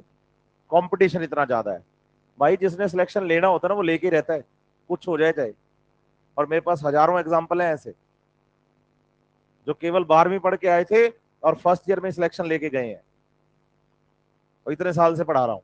और कोई ऐसी बात करे ना आपसे तो एक बार उसको कहें कि यार हाँ ये बात बिल्कुल ठीक है, ऐसी बात हमारे एक सर भी कह रहे थे, मेरे पास लाना, तो मैं उसको समझाऊं। हाँ ऐसे मतलब ये आज मैं बताऊं, पिछले 3 दिन से बच्चों को ये समझा समझा के मैं थक गया हूँ। हर बच्चा, सर आपसे एक बात करनी थी, मैं बता नहीं, सबके सामने बाद में करूंगा फिर। मैं तो बाद में कर ले, थोड़ी देर बाद में अकेला मिलता है तो आके मुझे कहता है कि सर ऐसा ऐसा चल रहा है मेरे दिमाग में, तो मेरा दिमाग थोड़ा सा ऐसा चल रहा है, क्या ऐसा वास्तव में है? तो फिर उसको लगता है कि यार जगदीप सर सही आंसर दे देंगे, तो फिर मैं उसको समझाता हूँ ये बात, फिर एग्जाम्पल बताता हूँ, फिर उसको रिजल्ट दिखाता हूँ कि ये बच्चा है, ये देख, ये पहले साल में सिलेक्ट होके गया। ये बोलना बिल्कुल गलत बात है, जिसको सिलेक्शन लेना होता है वो लेके रहता है, लेकिन उसके लिए सोच होनी चाहिए उस लेवल की। आप इतने कमजोर हैं कि आपको कोई भी इंफ्लुएंस कर देता है? इतने कमजोर हैं आप? नहीं है ना? तो अपने विल पावर को जिंदा रखिए बच्चे। कोई कुछ भी बोले, हमें केवल अपनी पढ़ाई करनी है, इसके अलावा कोई काम, और जल्दी से सिलेक्शन लेके निकलना है। यहाँ थोड़ी बैठे रहना, 2-3 साल यहीं बैठे रहेंगे, बाद में डॉक्टर बनने के लिए मेडिकल कॉलेज में जाएंगे 5 साल, वो 8 साल, फिर उसके बाद पीजी के लिए जाएंगे तो 2-3 साल वो लगा देंगे, 4 साल। नहीं क्या? तो ऐसे बनते बनते तो जब तक हम डॉक्टर बनेंगे तक तो बाल सफेद हो जाएंगे, तो लाइफ कब जिएंगे? जिंदगी कब जीनी है? नहीं समझ रहे आप मेरी बात? तो इसलिए बोल रहा हूँ। इसलिए बोल रहा हूँ डॉक्टर की लाइफ आसान नहीं होती, इसलिए मैं बार बार बोल रहा हूँ जल्दी डॉक्टर बनिए, आप भगवान बनने वाले हैं। और अर्थ पर डॉक्टर्स को सेकंड गॉड कहा जाता है, नहीं कहा जाता क्या? तो फिर भगवान ऐसे होते हैं क्या? भगवान दुनिया चलाता है, भगवान को दुनिया नहीं चलाती, और तुम दुनिया से चल रहे हो। हाँ, तो अपनी पहचान देखिए क्या है पहले। अब ना ड्राई सीड भी ड्राई नहीं है, ये दिमाग में रख लो। अपने घर पे किचन के अंदर जो सीड पड़े हैं ना, हम कह देते हैं वो ड्राई है, लेकिन वो पूरी तरह से ड्राई। हाँ, उनमें से कुछ सीड पूरी तरह से ड्राई है। पूछो कौन से? जिनका एम्ब्रियो मर गया है और वो जर्मिनेट नहीं करेंगे। मतलब अगर उन 10 चने, मैंने चने के सीड कितने लिए, 10, उनको मैंने लगाया मिट्टी में, तो 7 तो पौधे बन गए, 3 पौधे। तो आप समझ जाना कि जो 3 है ना, उनके एम्ब्रियो मर गया था। तो एम्ब्रियो कितने का जिंदा है? 7 का। तो इसका मतलब एम्ब्रियो लिविंग है, तो पानी उसमें होना चाहिए। सही है बात? यहां तक क्लियर है चीजें? बढ़ू मैं आगे। अब एनसीईआरटी ने एक बात और लिखी है यहां पर, कि भाई जैसे हम बात करें प्लांट के बारे में, प्लांट के लिए पानी इतना इंपॉर्टेंट है कि वो ट्रांसपिरेशन से वाटर का लॉस करता रहता है, क्योंकि ये भी प्लांट के लिए जरूरी काम है। कौन सा? ट्रांसपिरेशन करना। ट्रांसपिरेशन से प्लांट क्या करता है? Water loss. लेकिन रूट से बोलो वाटर का क्या होता रहता है? एब्जॉर्प्शन। हाँ या ना? आपने कभी जूस पिया है स्ट्रो लगा के? सही है। जितना हम अपर एंड से सक करते हैं, सक्शन प्रेशर लगाते हैं, उतना ही जूस पाइप में इधर से एब्जॉर्ब होकर ऊपर चढ़ता है। ये देखो ना, सॉइल बोलो जूस, प्लांट बोलो स्ट्रॉ। आप बताओ ऊपर जितना ट्रांसपिरेशन होगा, बोलो जैसे ऊपर जितना ही क्या होगा, उतना ही वाटर क्या किया जाएगा? समझ रहे हैं मेरी बात या नहीं? मतलब water absorption directly proportional to in plants. Plant जितना वाटर का क्या करता है, उतना ही वाटर क्या कर लेता है। अगर जितना लॉस कर रहा है उतना एब्जॉर्ब नहीं हो पा रहा है, तो थोड़ी देर में प्लांट आ जाता है वाटर स्ट्रेस की कंडीशन में। किसमें आ जाता है? और स्ट्रेस हार्मोन किसको कहते हैं? और एब्सिसिक एसिड स्टोमेटा बंद कर देता है कि ना और ट्रांसपिरेशन नहीं करना, भाई पानी उतना एब्जॉर्ब नहीं हो रहा। समझ रहे हैं मेरी बात या नहीं? यहां भी एनसीईआरटी ने 2 एग्जांपल लिए हैं। पेज नंबर 179 है, ऊपर ऊपर सेकंड पैराग्राफ है, ऊपर की 2 लाइनें छोड़ के पढ़ोगे, मेज का और मस्टर्ड का। उन्होंने कहा कि एक मस्टर्ड प्लांट 5 घंटे में जितना एक प्लांट का वेट है उतना वाटर एब्जॉर्ब कर लेता है। आप बताओ, उतना वाटर अगर एब्जॉर्ब कर लेता है तो उतना वाटर लॉस भी तो करता होगा, तभी तो एब्जॉर्ब कर पाता है। हाँ या ना? 5 घंटे में, 5 आवर्स, मस्टर्ड प्लांट अपने वेट जितना वाटर एब्जॉर्ब कर लेता है। इसका मतलब 5 घंटे में उतना वाटर का क्या करता होगा? लॉस। हाँ या ना? यस और नो? सेकंड में बोला उन्होंने मेज के बारे में, कि मेज एक दिन में, 1 डे, 3 लीटर वाटर क्या करता है? तो बोलो 3 लीटर वाटर लॉस भी तो करता होगा, क्योंकि water absorption directly proportional to transpiration. तो इसका मतलब जितना लॉस करोगे उतना ही, जितना लॉस करोगे उतना ही एब्जॉर्ब भी तो करोगे ना। यस और नो? अच्छे से समझ पाए मैं क्या कहना चाह रहा हूं? तो प्लांट वाटर रिलेशन में इतनी बातें लिखी है एनसीईआरटी ने कि आप इनको बढ़िया से पढ़ लोगे। हाँ या ना? अच्छे से। प्लांट के लिए पानी बहुत जरूरी है, मेटाबॉलिज्म के लिए, ट्रांसलोकेशन के लिए। इतना जरूरी है कि वाटरमेलन में तो 92% तक पानी ही होता है। इतना जरूरी है कि हर प्लांट में 85 टू 90% पानी है, 10 से 15% ड्राई वेट है। हाँ या ना? इतना जरूरी है कि इवन ड्राई सीड को ड्राई बोलते हैं, लेकिन उसके भी एम्ब्रियो में पानी, तो ड्राई सीड में पानी जीरो नहीं होता, नेग्लेजिबल होता है, एब्सेंट नहीं है बिल्कुल, क्योंकि एम्ब्रियो मर जाएगा फिर बिना पानी के। तो हाँ या ना? और प्लांट में जितना भी वाटर बच्चे एब्जॉर्ब होता है उसका डायरेक्ट प्रोपोर्शनल किससे है? ट्रांसपिरेशन रेट से। तो जितना ज्यादा ट्रांसपिरेशन होगा उतना ज्यादा प्लांट क्या करेंगे? वाटर का एब्जॉर्प्शन करेंगे। यहाँ 2 एग्जांपल एनसीईआरटी ने लिए हैं, मस्टर्ड का और मेज का। मेज 5 घंटे में अपने वेट जितना वाटर एब्जॉर्ब करता है, और मस्टर्ड 3 लीटर। यस और नो? नो सर, कान पे पड़ेगी खींच के। मस्टर्ड 5 घंटे में अपने वेट जितना वाटर लॉस करता है, और मेज 3 लीटर एक दिन के अंदर। एब्जॉर्ब जितना करते हैं उतना लॉस भी तो करते होंगे, या नहीं करते होंगे? हाँ या ना? अच्छे से बढ़ू आगे। यहां तो कोई डाउट किसी को, या पता ही नहीं चल रहा? बच्चे कहते हैं कि सर ये पेपर में नहीं आ रहा ना सर, टेस्ट में, इसलिए हम ज्यादा ध्यान नहीं दे रहे इस पे, है ना? नीट में तो आ ही रहा है। टेस्ट में नहीं आ रहा, नहीं आ रहा, बताया था ना कल मैंने क्लास में भी। अच्छा नहीं आ रहा, किसी लिविंग के लिए मेटाबॉलिज्म ही तो सब कुछ है। तो प्रोटीन मेटाबॉलिज्म का ही तो पार्ट है। सीड की जो सेल्स होती हैं उनके अंदर सेल्स की बात कर रहा हूं मैं, एम्ब्रियो की सेल्स की। सीड में तो कोटिलेडन्स भी होते हैं, एंडोस्पर्म भी होता है, स्टोर फूड भी होता है ना। मैं केवल एम्ब्रियो की सेल्स की बात कर रहा हूं। अब बहुत सारे बच्चे सोच रहे हैं गलत आ गए, नहीं, क्लास में गलत आ गए बोले। एक्चुअली क्या है कि बच्चे लास्ट वीक ना आपके 3 ही क्लास आई हैं पूरे वीक में, 3 दिन तो क्लासेस थी नहीं। तो ये chapter plant growth and development last week में ही खत्म हो जाना चाहिए था, और इस वीक के अंदर ट्रांसपोर्ट इन प्लांट। तो मुझे उस फंक्शन के बारे में पता नहीं था, लेट पता चला, इसलिए अपना थोड़ा सा जो सीक्वेंस है वो बिगड़ गया। मेरे को ये था कि मैं आपको थर्सडे तक कंप्लीट करवा दूंगा ट्रांसपोर्ट इन प्लांट्स। तो इसमें 2-2.5 लेक्चर और लगेंगे अभी, तो 2 से 2.5 लेक्चर का ही लेट चल रहा है अपना, समझ रहे हैं। तो इसलिए नहीं आ रहा है ट्रांसपोर्ट इन प्लांट, क्योंकि पूरा नहीं हुआ था ये चैप्टर। ठीक है बेटा, क्या कह रहे हैं। हाँ मैं कल और परसों नहीं आऊंगा, मैं 2 दिन में पहले क्लियर कर दूंगा आप लोगों को। 2 दिन मैं नहीं रहूंगा यहाँ पर। अगर मैं होता तो सैटरडे तक इसको कंप्लीट भी करता। मुझे काम सिर्फ इतना ही है बच्चे, मुझे कोई काम नहीं, मैं आपको ईमानदार से बताऊं वैसे तो हाल फिलहाल, लेकिन मेरी कार का एक्सीडेंट हो गया था, मेरी कार डैमेज हो गई है सारी। तो उसको क्या, वो इंश्योरेंस कंपनी से थोड़ा क्लेम क्या चल रहा है इशू मेरा, वो सेटलमेंट हो जाए। और गाड़ी बहुत दूर खड़ी है, जलंधर खड़ी है कंपनी के अंदर, तो मेरे को आने जाने में मतलब 800-850 किलोमीटर है यहाँ से, तो आने जाने में टाइम बहुत लग जाता है। तो इसीलिए सैटरडे संडे मतलब मैं गया था, उसके बाद फिर मंडे को भी मैं छुट्टी पे था, तो सारा काम उसी में लग रहा था। 2-3 दिन का काम और बाकी है, उसको खत्म करके आता हूँ, ताकि मेरे को बार बार जाना आना ना पड़े, है ना। अदरवाइज मेरे को काम नहीं है कोई ऐसा, कोई मैं कहूँ कि हाँ भी बड़ा अर्जेंट वर्क है मैं उसकी वजह से जा रहा हूँ, तो ऐसा कुछ नहीं है।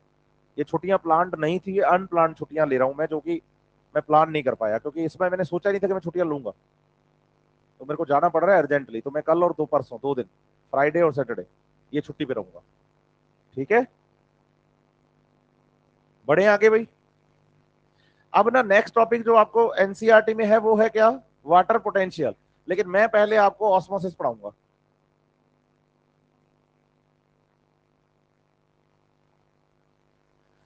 अब यहां से वो पोर्शन शुरू होता है जहां पर बच्चा OP, DP, DPD, psi W, water potential psi W equal to psi S plus psi P, है ना। साई एस क्या है, साई पी क्या है, साई डब्ल्यू क्या है, कब नेगेटिव कब पॉजिटिव बताना है, वो चीजों में सबसे ज्यादा दुखी रहता है। सही है बात या नहीं। लेकिन अब वो दुखी आपको नहीं होना पड़ेगा, ठीक है बात या नहीं, क्योंकि बढ़िया से करवा दूंगा बच्चे बिल्कुल इजी तरीके से, और आप सारे क्वेश्चन ठीक कर देंगे इसके। सबसे ज्यादा बच्चा वाटर पोटेंशियल में ही दुखी होता है। लेकिन वाटर पोटेंशियल समझाने से पहले मैं आपको क्या समझा रहा हूँ, ऑस्मोसिस, ताकि आप टॉपिक से जुड़ जाएं। डायरेक्ट वाटर पोटेंशियल शुरू नहीं कर रहा मैं। ऑस्मोसिस का मतलब है डिफ्यूजन ऑफ वाटर, क्या है। लेकिन इसमें क्या है कि ऑस्मोसिस में वाटर का डिफ्यूजन होता है, लेकिन मेम्ब्रेन के थ्रू होता है। अगर बिना मेम्ब्रेन के पानी ट्रांसपोर्ट कर रहा है ना हाई कंसंट्रेशन टू, तो वो एक सिंपल डिफ्यूजन है, क्या है। लेकिन अगर मेम्ब्रेन के थ्रू पानी क्रॉस कर रहा है ना, तो फिर वो ऑस्मोसिस है।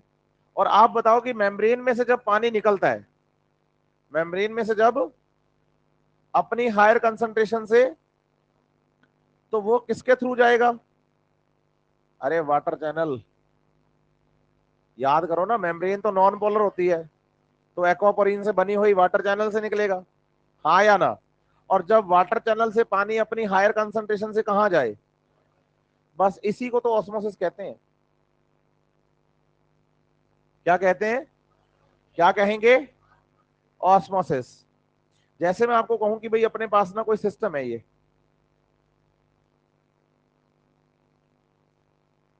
क्या है, एक सिस्टम है, इस सिस्टम में क्या भरा हुआ है, पानी, फुल ऑफ वाटर है ये। अब जब बताओ कि इस चैप्टर में जब भी मैं पानी पानी करूं ना, ऑस्मोसिस में, वाटर पोटेंशियल में, जब भी मैं बोलूं वाटर वाटर वाटर, तो आप समझना मैं प्योर वाटर की बात कर रहा हूं। ठीक है।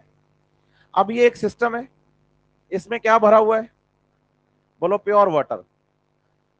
प्योर वाटर का बोलो डिफ्यूजन प्रेशर मैक्सिमम होगा। पूछो क्यों? इस सिस्टम में जितना पानी आ सकता था उतना भर दिया मैंने, इससे ज्यादा पानी अगर आप इसमें कहीं भी छेद कर दें तो पानी का क्या होगा? लीकेज। और लीकेज वो इसी प्रेशर से तो होगा, क्योंकि इससे ज्यादा प्रेशर तो इसमें डेवलप हो ही नहीं सकता, क्योंकि इससे ज्यादा इसमें पानी आ ही नहीं सकता। तो इस सिस्टम के अकॉर्डिंग इसमें पाए जाने वाले प्योर वाटर का प्रेशर मैक्सिमम है। तो भाई इसमें जितने वाटर मॉलिक्यूल आ सकते थे उतने हमने डाल दिए। इसका मतलब ये हुआ कि एक छोटा वाटर टैंक है और एक बहुत बड़ा वाटर टैंक है, दोनों में से ज्यादा प्रेशर कौन डेवलप करेगा? बड़े वाला, क्योंकि उसकी कैपेसिटी क्या है, उसमें वाटर पोटेंशियल मॉलिक्यूल क्या आएंगे, तो उसमें प्रेशर भी क्या डेवलप होगा। मतलब जितना बड़ा सिस्टम उतने ज्यादा वाटर मॉलिक्यूल उतना ज्यादा डिफ्यूजन प्रेशर। मैं बोल रहा हूं इस सिस्टम के अकॉर्डिंग, ये जो मैंने व्हाइट कलर की बाउंड्री बनाई है, हाँ या ना, इसमें मैक्सिमम है ये डिफ्यूजन प्रेशर वाटर मॉलिक्यूल्स का। बोलो जब हमने पढ़ा डिफ्यूजन तो हमने बात करी डिफ्यूजन प्रेशर की। आज हम क्या पढ़ रहे हैं? तो बोलो बात करेंगे ऑस्मोसिस ऑस्मोटिक प्रेशर की। ओपी मतलब क्या है? हाँ, ओम प्रकाश याद नहीं करेंगे आप, क्या याद करेंगे? ओपी मीन्स क्या है? ओपी मीन्स क्या है? और बताइए कि प्योर वाटर का ऑस्मोटिक प्रेशर होता ही नहीं है। बोलो ऐसे, प्योर वाटर का ऑस्मोटिक प्रेशर जीरो। ठीक है बात या नहीं? बातें नहीं करनी भाई, मैं बताऊंगा क्यों होता है, सारे कारण बताऊंगा बढ़िया से मस्त तरीके से। याद कर लो, प्योर वाटर का डिफ्यूजन प्रेशर मैक्सिमम और ऑस्मोटिक प्रेशर जीरो। ठीक है। आप बताइए, इस सिस्टम के हमने दो हिस्से कर दिए। पूछो कैसे किए? बोलो एक मेम्ब्रेन लगाकर। मेम्ब्रेन लगाई बोलो सिलेक्टिवली, या बोलो सेमी परमिएबल, कुछ भी बोल सकते हो आप। जिन बच्चों के पास तो एनसीईआरटी है 2019 से पुराना एडिशन, उनमें तो पेज नंबर 180 पर फिगर 11.3 जो है उसमें लिखा होगा सेमी परमिएबल मेम्ब्रेन, हाँ या ना। और जिनके पास एडिशन है नया, उसमें लिखा हुआ है सिलेक्टिवली परमिएबल मेम्ब्रेन। तो बच्चे का अगला डाउट होता है कि सर इन मेम्ब्रेन्स में फर्क क्या है, सेमी परमिएबल और सिलेक्टिवली परमिएबल मेम्ब्रेन में फर्क क्या है? तो उसके लिए हमें पता होना चाहिए बोलो परमिएबिलिटी ऑफ मेम्ब्रेन। बताइए, मेम्ब्रेन्स की परमिएबिलिटी हमेशा सॉल्यूशन के बेसिस पर बताई जाती है जिसके कांटेक्ट में सेल मतलब मेम्ब्रेन रहती है। मेम्ब्रेन की परमेबिलिटी, गर्दन सबके ऊपर होनी चाहिए, आई कांटेक्ट कंपलसरी है।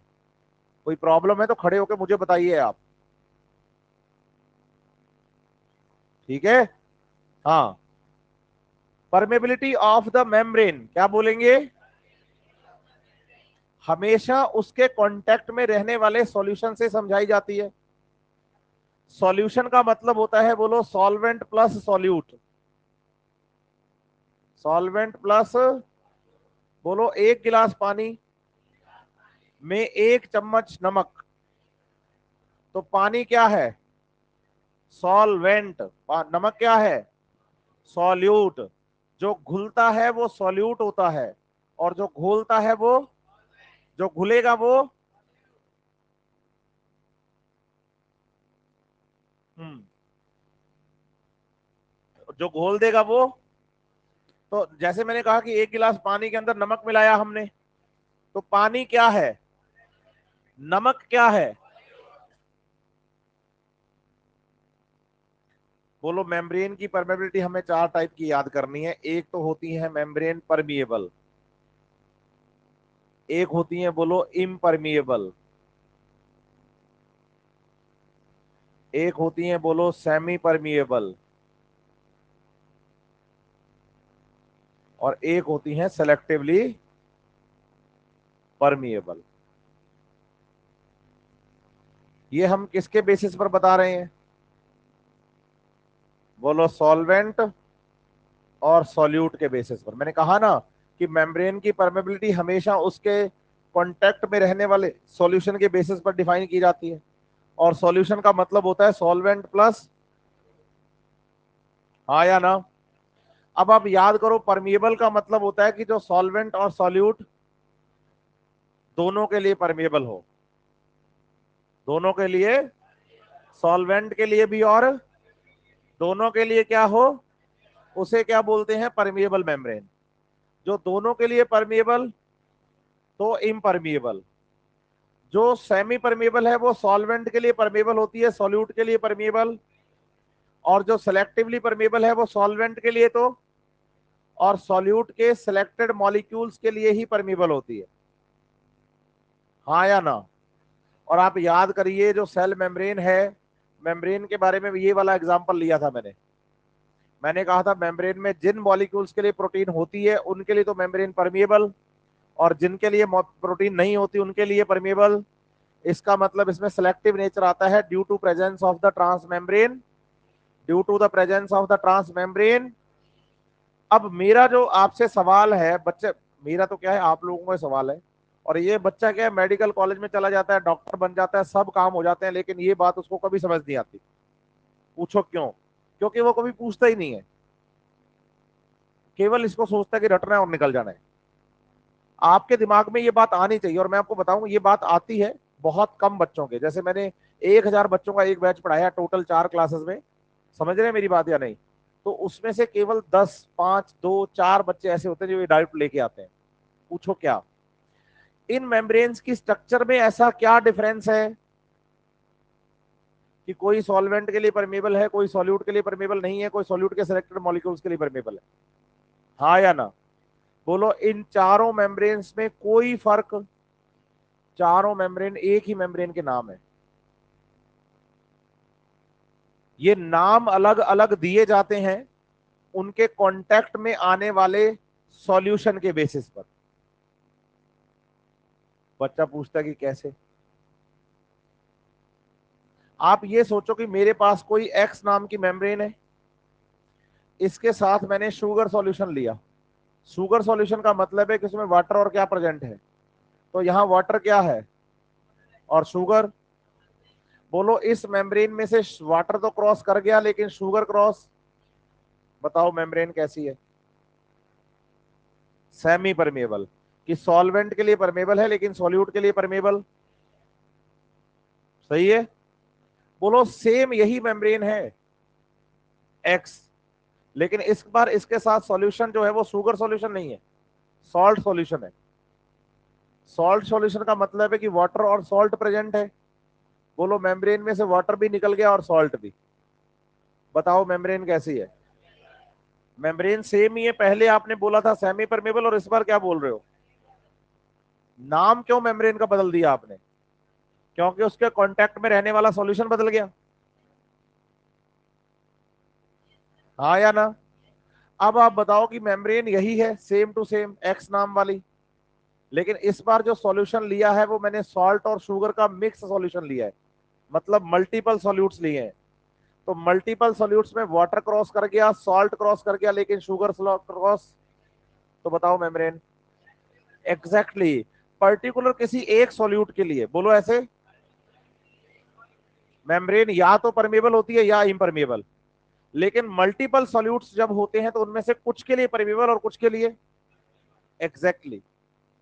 तो सेल मेम्ब्रेन के लिए साइटोप्लाज्म में सॉल्यूट एक या अनेक, तो मेम्ब्रेन कुछ के लिए परमेबल और कुछ के लिए परमेबल, इसलिए सेल मेम्ब्रेन को सेलेक्टिवली परमेबल बताते हैं, क्योंकि बहुत सारे सॉल्यूट्स प्रेजेंट होते हैं। मेम्ब्रेन कितनी, नाम कितने, हाँ, ये इनका 4 अलग अलग मेम्ब्रेन नहीं है। ये बताओ, एक ही मेम्ब्रेन की 4 टाइप की परमेबिलिटी है, और परमेबिलिटी होती है उसके साथ कांटेक्ट में रहने वाले सॉल्यूशन के बेसिस पर, हाँ या ना? सॉल्यूशन बदलता है, सॉल्यूट बदलता है, तो परमेबिलिटी भी बदलती है। समझ पाए हैं बात या नहीं? हाँ या ना? अच्छे से, बिल्कुल। तो यहां आप चाहे सिलेक्टिव लिखो और चाहे, क्योंकि हमें तो एक ही सॉल्यूट के रिस्पेक्ट में पढ़ना है यहाँ पर डायग्राम को, क्योंकि हम बना के पढ़ रहे हैं ना डायग्राम। तो मेम्ब्रेन चाहे सेमी लिखो और चाहे, अच्छा, ये सिस्टम के अंदर सिलेक्टिवली सेमी परमेबल मेम्ब्रेन लगाने से सिस्टम के कितने पार्ट हो गए, एक को लिखा ए, दूसरे को, अब दोनों तरफ क्या है, प्योर वाटर। तो मुझे बताओ वाटर मॉलिक्यूल ए में ज्यादा मिलेंगे या बी में, दोनों तरफ सेम मिलेंगे। पानी ए से बी में जा रहा है, बी से ए में, दोनों तरफ, बोलो डायनामिक इक्विलिब्रियम, हाँ या ना। इसका मतलब अगर इधर प्योर वाटर है तो यहां भी डीपी क्या रहेगा, और ओपी जीरो, मतलब सही है बात, हाँ या ना। अच्छे से क्या बताना चाह रहा हूं, समझ आ रही है बात, अरे हाँ ना तो बोल दो। अब ऐसे मान लो कि दोनों तरफ 100 वाटर मॉलिक्यूल्स है, 100 वाटर मॉलिक्यूल तो इधर है और 100 ही वाटर मॉलिक्यूल, ये क्लियर है बात आपको। अब हमने क्या किया, बोलो जो बी सिस्टम है ना, कौन सा, इसमें मिला दिए बोलो सॉल्यूट्स,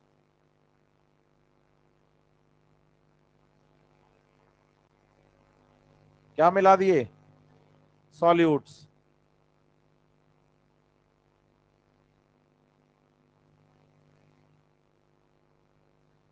बताओ अब जैसे सॉल्यूट मिलाया तो ये प्योर वाटर तो रहा ही नहीं, बोलो अब तो ये सॉल्यूशन हो गया,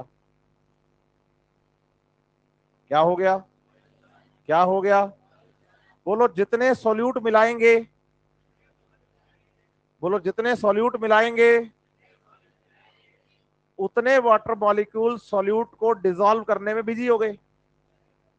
मान लो मैंने बाहर से सॉल्यूट मिलाए 40, कितने, तो बोलो 40 सॉल्यूट मॉलिक्यूल्स को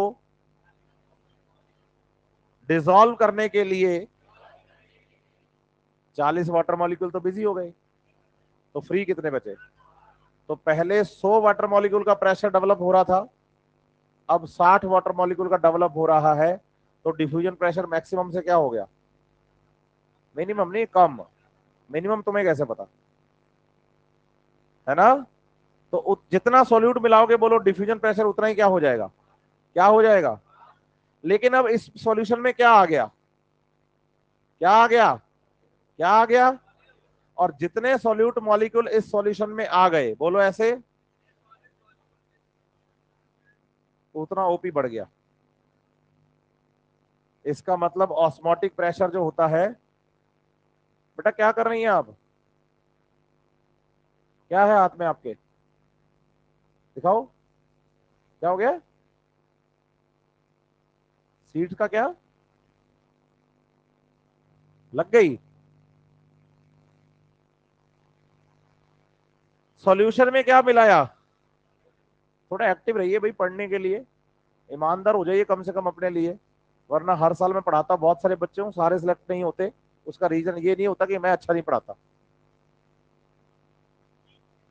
मैं मतलब मैं टीचर की बात कर रहा हूँ, पर्टिकुलर मेरी बात नहीं कर रहा हूँ, हम जितने भी टीचर्स यहाँ खड़े होकर पढ़ाते हैं, हमारी इच्छा यही होती है कि हमारा बच्चा सिलेक्ट हो जाए, नहीं समझ रहे आप मेरी बात, लेकिन पेपर किसने देना है, हाँ तो आप लोगों को ज्यादा मेहनत लगती है उसमें, मैं तो अकेली बॉटनी की बात करूंगा ना बच्चे, लेकिन आप तो बॉटनी जूलॉजी फिजिक्स केमिस्ट्री सबकी बात करोगे या नहीं करोगे, तो फिर आप बताइए कि ज्यादा पोटेंशियल किसका है, आप लोगों का, काम ज्यादा कौन करेगा, पेपर कौन देगा, एफिशिएंसी किसकी ज्यादा है, तो अपने हम किए जा रहे हो, अपने आप को पहचानो भी तो सही।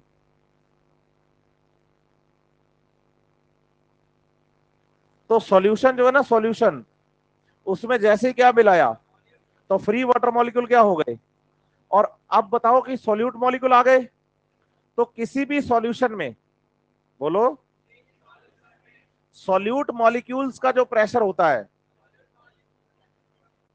उसे ही हम क्या कहते हैं, ऑस्मोटिक प्रेशर। तो आप बता सकते हैं, बोलो ऑस्मोटिक प्रेशर, या इसे बोलो सॉल्यूट प्रेशर, इन शॉर्ट क्या लिखोगे। अब बच्चा पता है क्या करता है, ऑस्मोटिक प्रेशर को लिखता है ओपी और सॉल्यूट प्रेशर को लिखता है एसपी, ये गलती मत कर देना आप, सॉल्यूट के प्रेशर के भी ब्रैकेट में आपको ओपी ही लिखना है, क्योंकि एसपी का मतलब सॉल्यूट प्रेशर होता ही नहीं, सक्शन प्रेशर होता है, समझ रहे हैं मेरी बात या नहीं। कल को आप करोगे सोल्यूट प्रेशर एसपी, सर यहाँ ना क्वेश्चन में एसपी लिखा था, एसपी तो सोल्यूट प्रेशर होता है, मैंने कहा नहीं, एसपी तो सक्शन प्रेशर होता है, सोल्यूट प्रेशर को तो शॉर्ट में भी ओपी ही लिखा जाएगा, ध्यान रखना ये बात, ठीक है बात या नहीं? तो किसी सॉल्यूशन का ऑस्मोटिक प्रेशर या सॉल्यूट प्रेशर डायरेक्टली प्रोपोर्शनल है सॉल्यूशन में प्रेजेंट सॉल्यूट कंसंट्रेशन के। बोलो प्योर वाटर में सॉल्यूट नहीं था, नहीं था ना, तो बोलो उसका ऑस्मोटिक प्रेशर भी 0 था। लेकिन जैसे ही क्या आए तो उसका क्या आ गया, ऑस्मोटिक प्रेशर, हाँ या ना? सॉल्यूट आए तो क्या आ गया? तो बताओ, in a solution osmotic pressure directly proportional to solute concentration. Solute ज्यादा, ऑस्मोटिक प्रेशर ज्यादा, सॉल्यूट कम, ऑस्मोटिक प्रेशर कम। रहेगा याद? हाँ या ना? अच्छे से सबको? ठीक है। एक एक बात और सीख लो।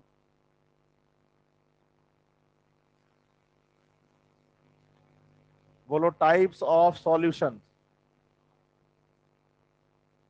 3 टाइप याद कर लो। बोलो हाइपोटोनिक,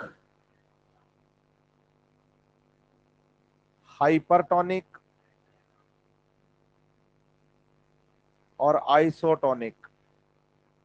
अब इसमें भी एक बात और बढ़िया से बता देता हूं मैं आपको।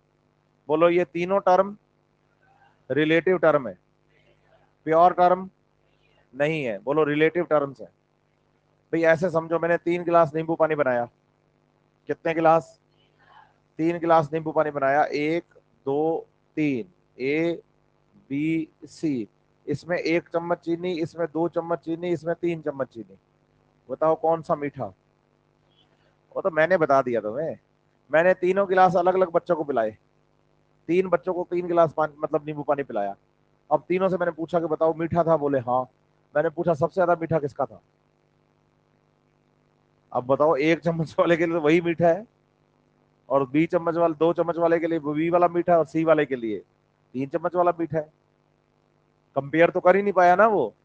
लेकिन जब मैंने तीनों गिलास एक ही बंदे को पिलाए, तो फिर उसने कंपेयर किया कि ए वाला मीठा है, बी वाला इससे ज्यादा मीठा है, और सी वाला तो सबसे ज्यादा मीठा है। रिलेटिव टर्म्स है। तो इसका मतलब इन तीनों को भी किसी से रिलेट तो करना पड़ेगा ना। अच्छा, हमारे चैप्टर का नाम क्या है? तो बताइए, हम इसको प्लांट सेल से रिलेट करेंगे। किससे रिलेट करेंगे? समझ रहे हैं मेरी बात या नहीं? तो बताइए, ऐसा सॉल्यूशन जिसकी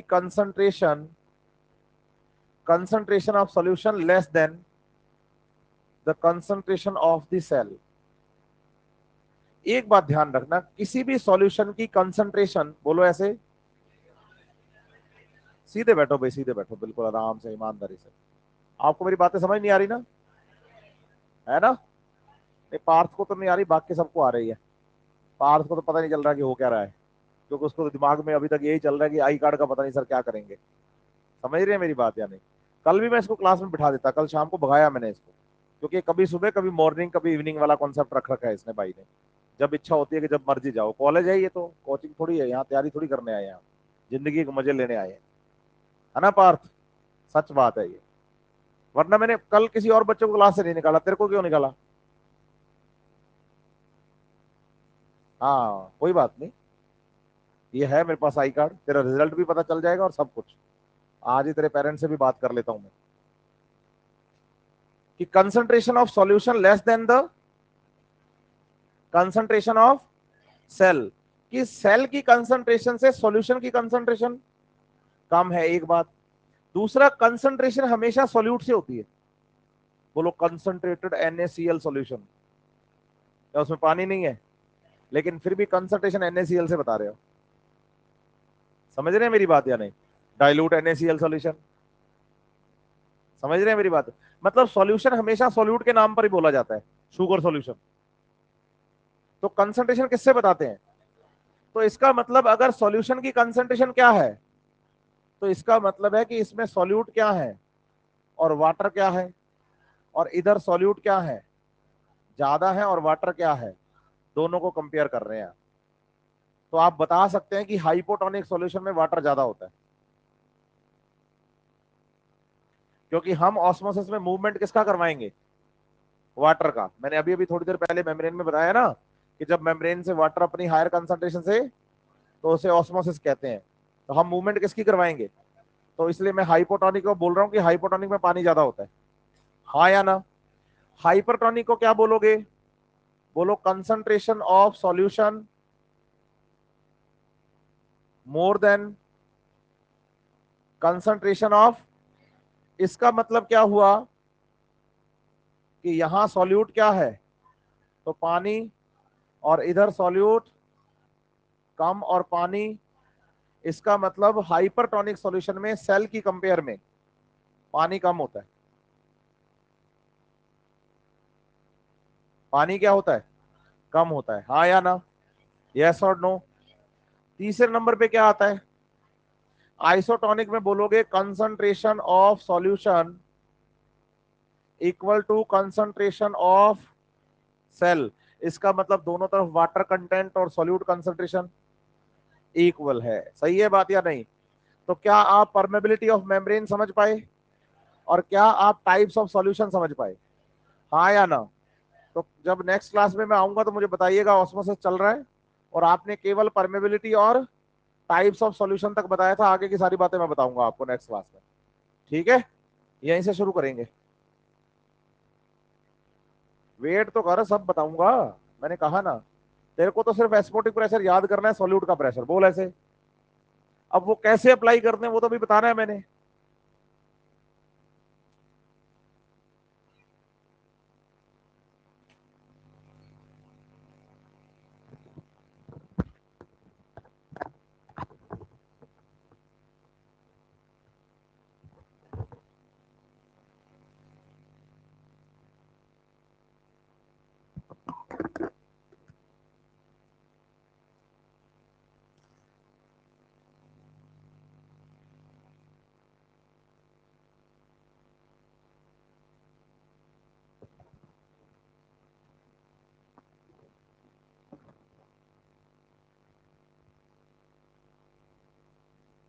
बाहर से एलपी कलेक्ट कर लेना। हेलो। हेलो। हेलो। बाहर से एलपी कलेक्ट कर लेना।